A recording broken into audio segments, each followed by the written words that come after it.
Avez-vous déjà ressenti que les paroles ou les actions de quelqu'un avaient gâché toute votre journée? Peut-être qu'il s'agissait d'un commentaire désobligeant, d'un geste maladroit ou même d'un simple désagrément inattendu. C'est frustrant, n'est-ce pas? Mais voici la vérité. Personne n'a le pouvoir de contrôler vos émotions, à moins que vous ne le leur permettiez. Et si vous pouviez rester calme et imperturbable, peu importe ce que la vie ou les autres vous réservent? Imaginez-vous traversant votre journée avec une sérénité si profonde que même les situations les plus irritantes ne pourraient vous ébranler. Ce n'est pas qu'un simple souhait, c'est la maîtrise émotionnelle. Dans cet épisode, nous explorons 10 leçons transformatrices qui vous aideront à arrêter de réagir impulsivement, à laisser tomber la colère et à reprendre le contrôle de vos émotions. Ces leçons ne consistent pas à ignorer vos sentiments ou à faire semblant de ne pas être touché. Elles vous apprennent à développer la force mentale nécessaire pour affronter les défis de la vie avec grâce et clarté. Que ce soit pour gérer les critiques, poser des limites ou apprendre à pardonner, vous découvrirez des outils pratiques pour protéger votre paix et vivre avec confiance. À la fin de cet épisode, vous aurez l'état d'esprit et les stratégies nécessaires pour rester serein, même dans les situations les plus difficiles. Alors, si vous êtes prêt à découvrir le secret de la liberté émotionnelle et à vivre une vie où personne ne peut contrôler votre humeur, commençons. Votre voyage vers la maîtrise de vos émotions débute maintenant. Numéro 1. Comprenez que vos réactions sont votre choix. Imaginez ceci, vous êtes au milieu d'une journée paisible, peut-être en train de boire un café ou de vous promener dans un parc, lorsque soudain quelqu'un fait un commentaire désobligeant ou un geste inconsidéré. Votre calme disparaît, remplacé par de la colère ou de la frustration. Vous pensez, pourquoi ont-ils gâché ma journée? Mais voici la vérité, ils ne l'ont pas gâchée. C'est vous. Vos émotions sont votre responsabilité, pas la leur. Personne n'a le pouvoir de contrôler ce que vous ressentez, à moins que vous ne leur cédiez ce pouvoir. Voyez cela sous un autre angle. Le monde peut vous lancer des défis, mais vous seul décidez de votre réaction. Pensez à porter un casque anti-bruit dans une ville bruyante. Le chaos des klaxons et des conversations animées est toujours là, mais il ne vous atteint pas. Maîtriser vos réactions fonctionne de la même manière. Vous n'avez pas à laisser le bruit du comportement des autres envahir votre paix. Une pensée sage résume cela magnifiquement. Entre le stimulus et la réponse, il y a un espace. Dans cet espace réside notre pouvoir de choisir notre réponse. Dans notre réponse réside notre croissance et notre liberté. Lorsque quelqu'un vous coupe la route en voiture ou critique injustement votre travail, il est facile de leur attribuer votre colère. Mais si, au lieu de réagir, vous faisiez une pause? Dans cette pause se trouve le pouvoir. Le pouvoir de choisir le calme plutôt que le chaos, la force plutôt que l'impulsivité. Exemple pratique. Supposons qu'un collègue rejette votre idée lors d'une réunion. Plutôt que de répliquer sèchement ou de ruminer toute la journée, prenez un moment pour respirer et réfléchir. Est-ce à cause de moi ou est-ce leur propre stress ou biais qui se manifeste? En reconsidérant la situation, vous neutralisez son impact sur vos émotions. L'objectif de cette approche n'est pas de réprimer vos émotions mais de reconnaître qu'elles sont distinctes de vos réactions. La colère, la frustration et la déception sont naturelles, mais elles ne doivent pas dicter vos actions. Stratégie simple à pratiquer. Faites une pause et identifiez. Quand vous vous sentez contrarié, faites une pause et nommez l'émotion que vous ressentez. Colère, blessure, irritation. Cela interrompt le cycle de réaction automatique. Posez des questions. Réfléchissez à la raison pour laquelle vous ressentez cela. Est-ce à cause de ce qui s'est passé ou de votre interprétation de l'événement? Choisissez votre réponse. Décidez comment agir en fonction de vos valeurs et de votre paix intérieure à long terme, et non sous le coup de l'émotion. Imaginez la liberté d'avancer dans la vie, insensible aux actions des autres. L'étranger impoli, le commentaire désobligeant, le désagrément mineur, tout cela perd son emprise sur vous lorsque vous prenez le contrôle de vos réactions. À chaque instant, vous avez un choix. Laissez les autres dicter vos émotions ou reprendre votre pouvoir et protéger votre paix. La prochaine fois que quelqu'un essaie de vous pousser à bout, rappelez-vous, leur comportement ne vous définit pas, votre réaction oui. En choisissant le calme, vous gagnez non seulement la maîtrise émotionnelle, mais aussi une véritable liberté intérieure. Numéro 2. Arrêtez d'attendre des autres qu'ils agissent comme vous. Avez-vous déjà ressenti de la déception parce que, lorsque vous aviez besoin d'aide, les personnes sur qui vous comptiez étaient absentes? Vous vous dites, comment peuvent-ils être si inconsidérés? Je ne les aurais jamais traités ainsi. Voici une vérité difficile à accepter, les gens n'agissent pas selon vos standards ou vos valeurs. Ils agissent en fonction des leurs. S'attendre à ce que les autres pensent, se comportent ou réagissent comme vous, c'est comme essayer de contrôler la météo. C'est impossible et cela ne mène qu'à la frustration. Pensez Y de cette façon, chaque personne suit son propre chemin, façonné par ses expériences, ses croyances et ses priorités. Lorsqu'une personne fait quelque chose qui vous blesse ou vous agace, ce n'est souvent pas un reflet de vous, mais d'eux. Essayer de changer ou de contrôler leur comportement ne fera que vous laisser impuissant. Au lieu de vous concentrer sur ce que les autres devraient faire, concentrez-vous sur l'acceptation de qui ils sont. Exemple concret, imaginez un collègue qui interrompt constamment pendant les réunions. Plutôt que de bouillonner de frustration ou de tenter de lui donner une leçon, reconnaissez que cette habitude n'a rien à voir avec vous.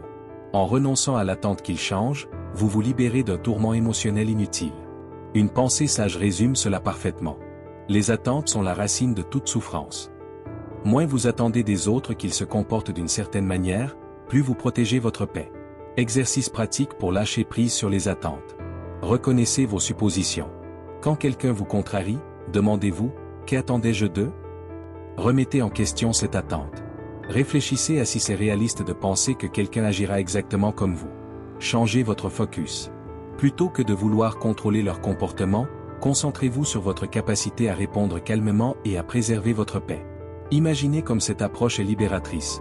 L'étranger impoli, l'ami distrait, le collègue inconsidéré. Aucun d'eux n'a le pouvoir de perturber vos émotions, sauf si vous le permettez. En cessant d'attendre des autres qu'ils respectent vos standards, vous reprenez le contrôle de vos réactions. En fin de compte, les gens sont ce qu'ils sont, pas ce que vous voulez qu'ils soient. Accepter cette vérité ne signifie pas tolérer un mauvais comportement ou renoncer à vos valeurs. Cela signifie reconnaître que votre paix est trop précieuse pour être sacrifiée à des choses que vous ne pouvez pas contrôler. La prochaine fois que quelqu'un vous déçoit ou vous frustre, faites une pause et rappelez-vous, ils agissent selon leur nature, pas la mienne. Et c'est acceptable, car je choisis ma réponse. En abandonnant ces attentes, vous gagnez une liberté non seulement vis-à-vis des actions des autres, mais aussi du poids émotionnel qu'elles portaient autrefois. Numéro 3, lâchez le besoin d'avoir toujours raison.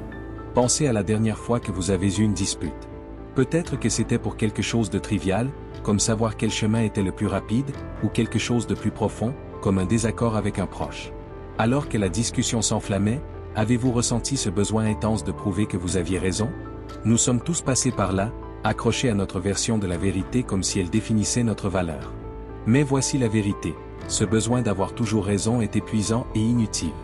Le besoin de gagner chaque argument ou de prouver votre perspective vient souvent d'une insécurité. Comme si être dans l'erreur menaçait votre valeur ou votre identité. Mais que se passerait-il si vous pouviez vous libérer complètement de ce besoin? Si vous abordiez les désaccords avec curiosité plutôt qu'avec défensivité? Une pensée puissante à garder en tête est la suivante. Préférez-vous avoir raison ou préférez-vous être en paix? Souvent, notre insistance à avoir raison crée des tensions, abîme nos relations et alimente notre frustration. En revanche, lâcher le besoin de prouver quoi que ce soit vous permet de préserver votre paix et d'aborder les conflits avec compréhension. Exemple concret, imaginez que quelqu'un vous accuse injustement de quelque chose. Votre instinct pourrait être de vous défendre, de justifier votre position ou de pointer leurs défauts en retour. Mais si vous faisiez une pause et vous demandiez « Est-ce que ça vaut mon énergie de leur prouver qu'ils ont tort? Est-ce que cet argument changera quelque chose d'important dans ma vie ?» Dans la plupart des cas, la réponse est non. Un ami pourrait insister sur le fait que sa façon de résoudre un problème est meilleure que la vôtre. Au lieu de vous lancer dans un débat, vous pourriez simplement dire « Je comprends ton point de vue et je le respecte ». En faisant cela, non seulement vous désamorcez la tension, mais vous maintenez votre calme et évitez un conflit inutile. Lâcher le besoin d'avoir toujours raison n'est pas une faiblesse. C'est une force, celle de choisir la paix intérieure plutôt que le chaos extérieur.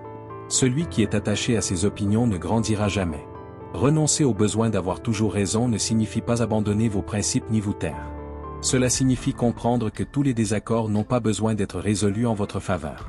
Il s'agit de choisir quand intervenir et quand prendre du recul. Voici comment adopter cet état d'esprit. Faites une pause avant de répondre. Lorsque vous ressentez l'envie de contredire, prenez une profonde inspiration et réfléchissez à l'importance de la discussion. Cherchez à comprendre. Au lieu d'essayer de gagner, posez des questions pour mieux saisir le point de vue de l'autre. Cette approche désamorce souvent les conflits. Choisissez vos batailles.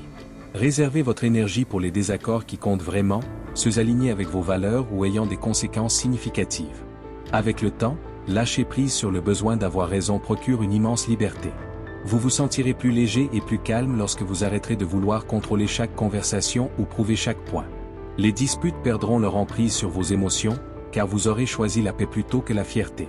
Rappelez-vous, votre valeur ne repose pas sur le fait de gagner des débats ou de prouver votre intelligence. Elle réside dans la manière dont vous vous comportez, dont vous protégez votre énergie et dont vous maintenez votre paix intérieure. La prochaine fois que vous serez tenté de débattre, faites une pause et dites-vous, avoir raison ne me rendra pas heureux, mais restez calme, si. Dans ce moment, vous découvrirez la véritable puissance du lâcher-prise. Numéro 4. Arrêtez de laisser les mots des autres définir votre valeur. Imaginez ceci, vous partagez avec enthousiasme une idée qui vous passionne, et quelqu'un interrompt avec un commentaire désobligeant. Ces mots vous blessent et font disparaître la confiance que vous ressentiez. Pourquoi cela arrive-t-il? Parce que nous laissons souvent les mots des autres définir la manière dont nous nous voyons. Voici la vérité, votre valeur ne dépend pas de l'opinion des autres. Elle n'est pas liée à leurs compliments, critiques ou jugements. Lorsque vous vous appuyez sur les autres pour valider votre valeur, vous leur donnez le pouvoir de contrôler vos émotions. La vraie liberté émotionnelle commence lorsque vous reprenez ce pouvoir. Considérons un exemple. Un collègue critique votre travail, non pas de manière constructive, mais de façon personnelle ou acerbe. Votre instinct pourrait être de vous défendre ou de vous sentir découragé.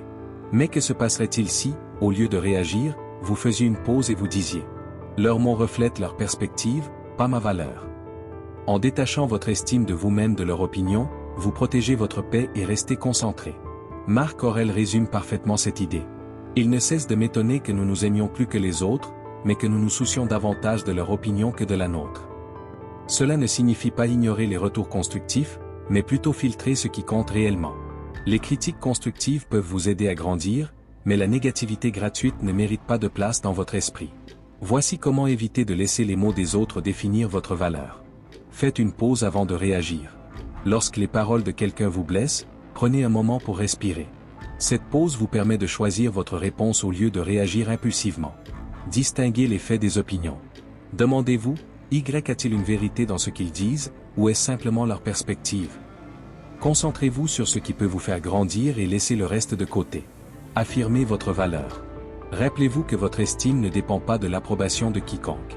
Votre valeur est intrinsèque, indépendante de toute validation externe. Lao Tzu offre une autre leçon précieuse. Si vous vous souciez de ce que les autres pensent, vous serez toujours leur prisonnier. Lâcher le besoin de validation ne signifie pas cesser de se soucier des gens, mais arrêter de prêter attention aux opinions qui ne favorisent pas votre croissance. En faisant cela, vous vous libérez d'un poids émotionnel inutile. La prochaine fois que les mots de quelqu'un défieront votre confiance, posez-vous cette question.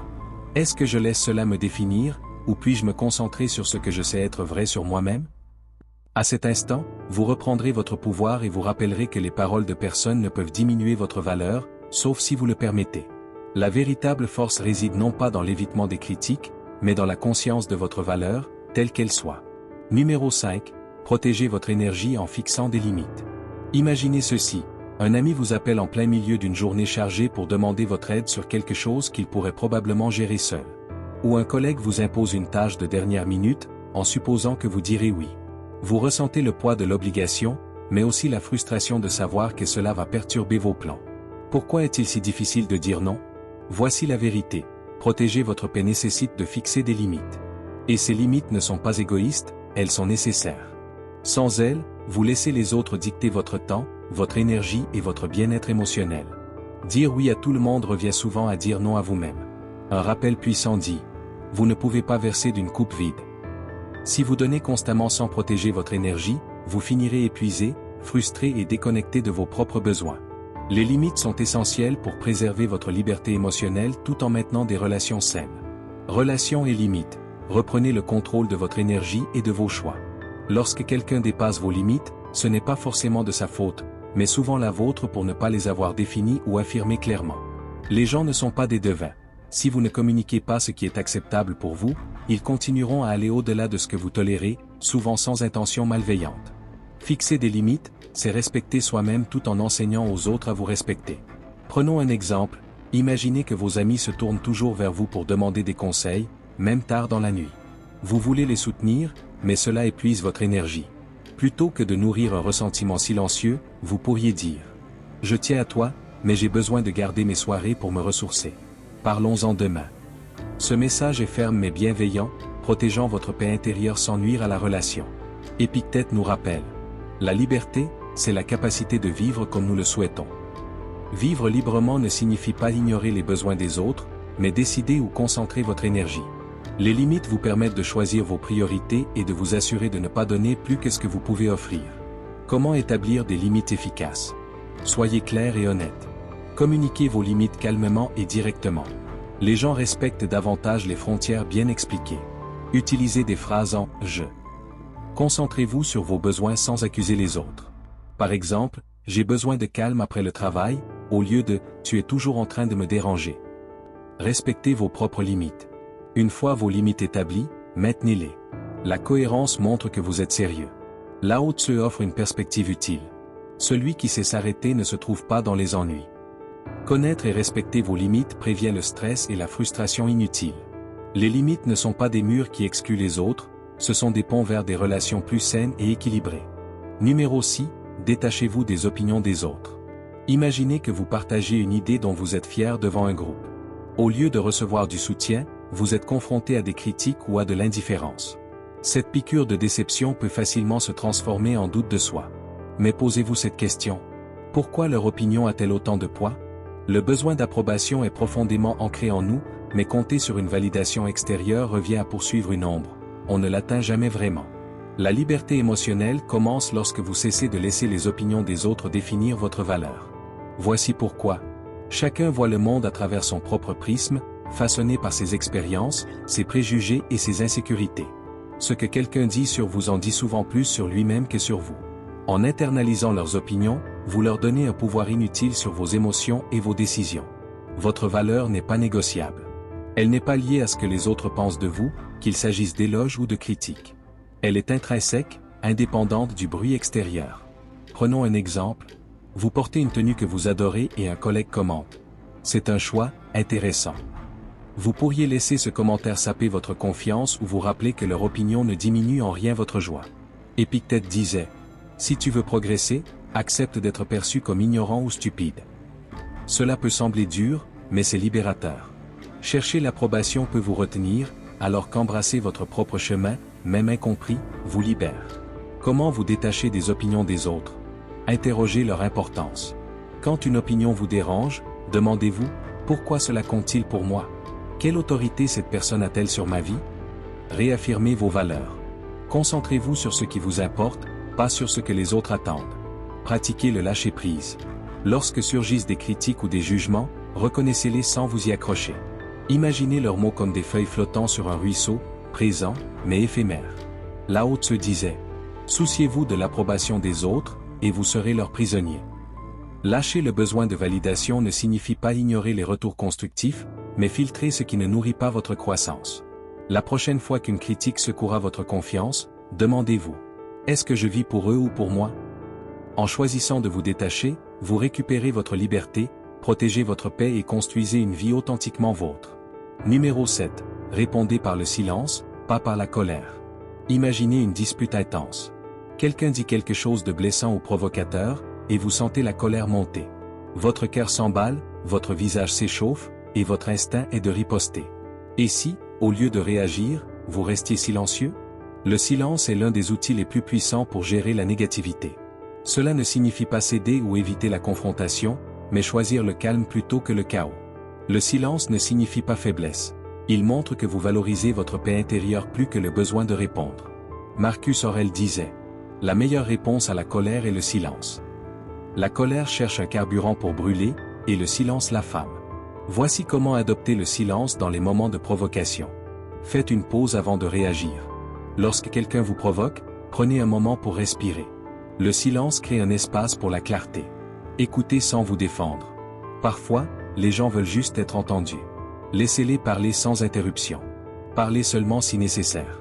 Si une réponse est indispensable, qu'elle soit calme et concise. Une sagesse bouddhiste nous rappelle: parlez seulement si vos paroles améliorent le silence. Le silence ne nie pas le problème. Il préserve votre énergie pour les moments où votre voix est réellement nécessaire. La prochaine fois qu'un conflit surgit, essayez le silence. Vous découvrirez qu'il est un bouclier contre la négativité et qu'il renforce votre paix intérieure. Réfléchir plutôt qu'agir impulsivement, le pouvoir du silence. Souvent, le silence exprime bien plus que les mots ne le pourraient jamais. La prochaine fois que quelqu'un tente de vous provoquer, prenez une pause et posez-vous cette question. Répondre ajoutera-t-il de la valeur ou ne fera-t-il qu'aggraver la situation? En choisissant le silence, vous protégez votre paix, démontrez de la force et gardez le contrôle de la narration. Rappelez-vous, le silence n'est pas une absence de réponse, c'est la présence de sagesse. C'est la capacité de s'élever au-dessus du bruit et de dire « Vos paroles ne me contrôlent pas, ma paix intérieure le fait ». C'est ainsi que vous gagnez une bataille sans jamais élever la voix. Numéro 8. Pratiquez la gratitude pour dissiper la colère. Imaginez une de ces journées où tout semble aller de travers. Vos plans tombent à l'eau, quelqu'un fait une remarque désagréable, et les plus petites contrariétés deviennent insupportables. La colère commence à bouillonner, et vous pensez, pourquoi tout doit-il être si difficile? Maintenant, faites une pause. Et si, au lieu de vous concentrer sur ce qui ne va pas, vous déplaciez votre attention sur ce qui va bien? La gratitude a le pouvoir de transformer la colère en calme et de reframer même les pires moments comme des opportunités de perspective et de sérénité. Une vérité puissante. On ne peut pas ressentir de la gratitude et de la colère en même temps. La gratitude agit comme un bouton de réinitialisation mentale, vous sortant de la spirale de négativité pour vous rappeler le bien qui existe encore, même dans des situations frustrantes. Prenons un exemple simple, vous êtes coincé dans un embouteillage et en retard pour un rendez-vous important. Plutôt que de fulminer contre les voitures devant vous, essayez ceci. Respirez profondément et pensez à 3 choses pour lesquelles vous êtes reconnaissant. Cela pourrait être le fait d'avoir une voiture, l'opportunité vers laquelle vous vous dirigez, ou simplement la musique à la radio. Ces petits changements peuvent transformer votre état émotionnel presque instantanément. Cicéron a dit « La gratitude n'est pas seulement la plus grande des vertus, mais la mère de toutes les autres. » La gratitude ne fait pas que dissoudre la colère. Elle construit la résilience, favorise la patience et vous aide à vous concentrer sur ce qui compte vraiment. Comment intégrer la gratitude dans votre quotidien? Faites une pause et réfléchissez. Lorsque la colère monte, prenez un moment pour respirer et demandez-vous, de quoi puis-je être reconnaissant en ce moment? Tenez un journal de gratitude. À la fin de chaque journée, écrivez 3 choses qui se sont bien passées, même si elles semblent insignifiantes. Cela entraîne votre esprit à chercher le positif. Utilisez la gratitude pour reframer les défis. Face à un problème, demandez-vous, qu'est-ce que je peux apprendre? Comment cela pourrait-il être pire? Par exemple, si quelqu'un vous critique sévèrement, au lieu de laisser la colère vous envahir, essayez de reframer ainsi. Je suis reconnaissant pour cette occasion d'apprendre, même si le message n'a pas été transmis avec bienveillance. Cela ne justifie pas le comportement de l'autre personne, mais cela vous permet de garder le contrôle de vos émotions. Le Bouddha nous rappelle. Soyons reconnaissants, car si nous n'avons pas beaucoup appris aujourd'hui, nous avons au moins appris un peu. Si nous n'avons pas appris un peu, au moins nous ne sommes pas tombés malades. Si nous sommes tombés malades, au moins nous ne sommes pas morts. Soyons donc reconnaissants. La gratitude déplace votre focus de ce qui manque à ce qui est présent. Il ne s'agit pas de nier la frustration ou la colère, mais de choisir de prioriser ce qui vous élève plutôt que ce qui vous accable. La prochaine fois que vous sentez la colère monter, faites une pause et demandez-vous, de quoi puis-je être reconnaissant en cet instant? Vous découvrirez que la gratitude ne se contente pas de dissoudre la colère. Elle la remplace par du calme, de la clarté et un sentiment de maîtrise. Numéro 9. Reframer les critiques comme un outil de croissance. Imaginez ceci, vous partagez une idée dont vous êtes fier, peut-être au travail, avec des amis ou en ligne. Mais quelqu'un la rejette immédiatement avec des critiques sévères. Votre premier réflexe? La défensive, peut-être même de la colère. C'est naturel de se sentir ainsi quand vos efforts rencontrent de la négativité. Mais, et si vous pouviez reframer les critiques, les considérant non pas comme une attaque, mais comme une opportunité de grandir? Les critiques, peu importe comment elles sont exprimées, ont de la valeur si vous êtes prêt à les analyser. Elles peuvent révéler des angles morts, défier votre pensée ou vous pousser à vous améliorer. En changeant de perspective, les critiques cessent d'être une source de frustration pour devenir un levier d'évolution personnelle. Prenons un exemple. Vous préparez une présentation et un collègue pointe plusieurs défauts dans votre travail. Vous pourriez les ignorer en pensant, ils essaient juste de me rabaisser. Ou bien, vous pourriez vous demander, Y a-t-il une part de vérité dans ce qu'ils disent? Comment puis-je utiliser ces retours pour m'améliorer? En adoptant la deuxième approche, vous transformez ce qui pourrait sembler une attaque en tremplin. Une pensée sage résume cela parfaitement. La critique, comme la pluie, devrait être assez douce pour nourrir la croissance sans détruire les racines. Cela ne signifie pas que toutes les critiques sont valides ou méritent votre attention. Certaines viennent de l'envie, de l'ignorance ou de la malveillance. L'essentiel est de filtrer ce que vous entendez. Gardez ce qui est constructif et rejetez ce qui ne l'est pas. Voici comment gérer les critiques avec grâce. Faites une pause avant de réagir. Lorsque vous recevez une critique, prenez un moment pour réfléchir au lieu de réagir instinctivement. cherchez la vérité. Demandez-vous, que puis-je apprendre de cette critique? Y a-t-il des éléments qui peuvent m'aider à m'améliorer? Ignorez ce qui n'est pas utile. Certaines critiques ne visent qu'à détruire. Apprenez à les reconnaître et à les laisser de côté. Les critiques constructives peuvent être un outil précieux pour grandir, mais elles ne vous définissent pas. Gardez ce qui nourrit votre progression et laissez le reste derrière vous. Réagir face à la critique avec sagesse. Lorsqu'on est confronté à une critique, prenez un moment pour respirer. Cela vous aide à éviter de réagir de manière émotionnelle. Étape pour aborder la critique. Évaluez la source. Considérez qui vous donne ce retour. Ont-ils vos intérêts à cœur? Leur point de vue est-il éclairé? Trouvez la leçon. Même une critique mal formulée peut contenir un enseignement précieux. Demandez-vous, qu'est-ce que je peux apprendre de cela? Prenons un exemple plus personnel. Imaginez qu'un membre de votre famille fasse une remarque critique sur vos choix, comme votre carrière ou votre style de vie. Au lieu de discuter ou de vous fermer, vous pourriez répondre. J'entends vos préoccupations. Je réfléchirai à ce que vous avez dit. Cette réponse montre de la maturité et vous donne la possibilité de réfléchir plus tard, sans aggraver le conflit. Épictète nous rappelle avec une sagesse intemporelle. Si quelqu'un te dit qu'une personne parle mal de toi, ne te justifie pas sur ce qu'il dit, mais réponds, il ne connaît pas mes autres défauts, sinon il n'aurait pas mentionné seulement ceux-là. Cette sagesse stoïcienne nous invite à ne pas prendre la critique trop personnellement, mais à la voir comme une étape sur le chemin de l'amélioration personnelle. Question à se poser face à une critique. Que puis-je apprendre de ce retour? Cette critique parle-t-elle de moi ou reflète-t-elle davantage celui qui l'émet? Comment puis-je grandir grâce à cette expérience? Lao Tzu nous rappelle également. Connaître les autres, c'est l'intelligence. Se connaître soi-même, c'est la vraie sagesse. La critique, lorsqu'elle est abordée avec le bon état d'esprit, agit comme un miroir qui vous aide à mieux vous comprendre. Ce n'est pas toujours confortable, mais la croissance ne l'est rarement. En accueillant les retours, même lorsqu'ils piquent, vous développez de la résilience, de l'humilité et une meilleure connaissance de vous-même. La prochaine fois qu'une critique vous atteint, faites une pause et reformulez votre perspective.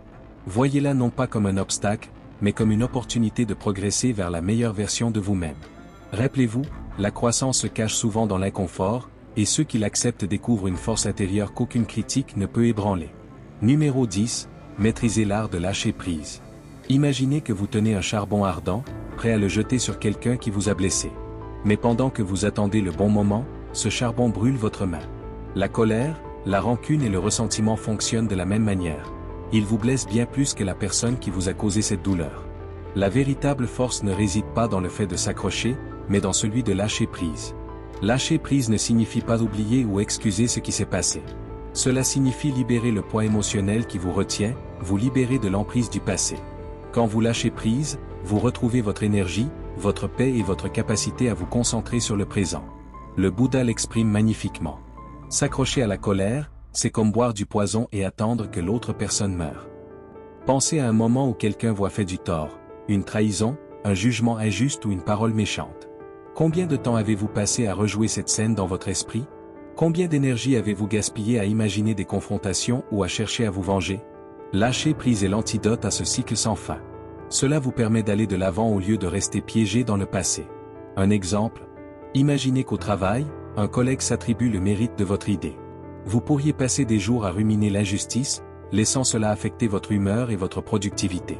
Ou vous pourriez lâcher prise, en reconnaissant que votre valeur ne se résume pas à un seul moment de reconnaissance. En choisissant cette dernière option, vous protégez votre paix et vous vous concentrez sur ce qui compte vraiment, votre croissance et vos futures opportunités. Lao Tzu offre une sagesse profonde. Quand je lâche prise sur ce que je suis, je deviens ce que je pourrais être. Lâcher prise ne concerne pas seulement la colère ou le ressentiment. C'est aussi abandonner le perfectionnisme, la peur de l'échec ou le besoin de tout contrôler. C'est embrasser la vie telle qu'elle est, avec toutes ses imprévisibilités, et trouver la liberté dans l'acceptation. Comment pratiquer l'art de lâcher prise? Reconnaissez vos émotions. Réprimer ces sentiments ne fait que les amplifier. Permettez-vous de ressentir la douleur, la colère ou la déception, sans jugement. Reformulez la situation. Demandez-vous, qu'est-ce que je peux apprendre de cette expérience? Comment puis-je en sortir plus fort? Concentrez-vous sur le présent. Lâcher prise est un choix que vous faites pour vous-même, pas pour l'autre personne. Portez votre attention sur l'instant présent, là où réside votre pouvoir. Lâcher prise, c'est comme libérer un ballon. Plus vous vous y accrochez, plus il vous fatigue. Mais en le laissant s'envoler, vous vous sentez plus léger et libre. La vie devient alors moins axée sur ce qui est arrivé et davantage sur ce qui est possible. Marc Aurèle nous rappelle. Ne soyez pas troublés par ce qui échappe à votre contrôle. Lâchez prise, et vous trouverez la paix. Cela ne signifie pas laisser les autres vous marcher dessus ou ignorer les injustices. Cela signifie choisir ou diriger votre énergie. En lâchant prise sur ce que vous ne pouvez pas changer, vous créez de l'espace pour ce que vous pouvez transformer. Une vie plus lumineuse, calme et épanouissante. La prochaine fois que vous sentez la colère ou le regret vous envahir, faites une pause et demandez-vous. Est-ce que cela vaut ma paix intérieure? À quoi ressemblerait ma vie si je lâchais prise? La réponse vous guidera vers la liberté émotionnelle. Car la véritable force ne réside pas dans l'attachement, mais dans la capacité à savoir quand lâcher prise. Et lorsque vous le faites, vous découvrirez que plus vous vous sentez léger, plus vous devenez fort. Et voilà, 10 leçons puissantes pour maîtriser vos émotions et rester imperturbable face aux aléas de la vie. Ce ne sont pas juste des idées, mais des outils que vous pouvez utiliser au quotidien pour protéger votre paix, bâtir votre résilience et contrôler vos réactions. Rappelez-vous, le but n'est pas de réprimer vos sentiments ou de devenir indifférent, mais de répondre aux défis de la vie avec clarté et force.